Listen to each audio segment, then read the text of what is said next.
for his accent, but he would one day rule Europe. Born on the island of Corsica in 1769, Napoleon Bonaparte was just a short, quiet kid with a heavy Corsican accent. At age 9, he left home to study in France, where the other boys mocked him.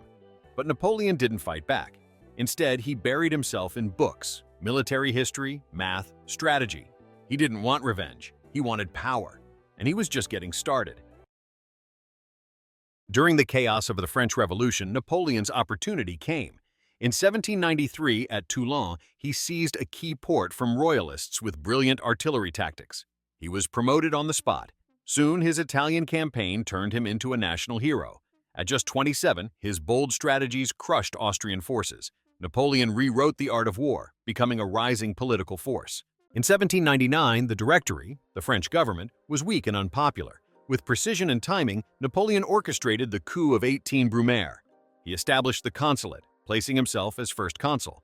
France, exhausted by years of instability, welcomed strong leadership. By 1804, he crowned himself Emperor of the French in a lavish ceremony at Notre Dame, signaling to the world that he would not bow to any authority. The Republic was dead. The Empire was born. Napoleon's empire expanded at an unprecedented pace. At Austerlitz in 1805, he achieved his greatest victory, defeating both Austrian and Russian armies in one stroke. His reforms modernized France, introducing the Napoleonic Code, public education, and centralized government.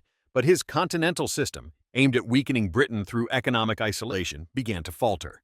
Still, by 1810, Napoleon controlled most of Europe, ruling as a reformer to some and a tyrant to others. Napoleon's downfall began with his most disastrous decision, the invasion of Russia in 1812. Despite capturing Moscow, the Russian winter and scorched earth tactics decimated his army.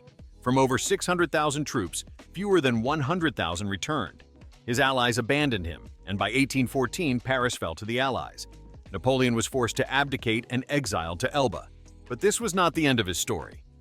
In 1815, Napoleon escaped Elba and returned to France in what became known as the 100 Days. With lightning speed, he rallied the French army and took back power without a single shot fired. But Europe responded immediately. At the Battle of Waterloo, the Duke of Wellington and Prussian forces ended Napoleon's rule forever. He was exiled to Saint Helena, a remote island in the South Atlantic, where he died in 1821. Napoleon left behind a legacy of brilliance and destruction. He reshaped Europe, law, and leadership.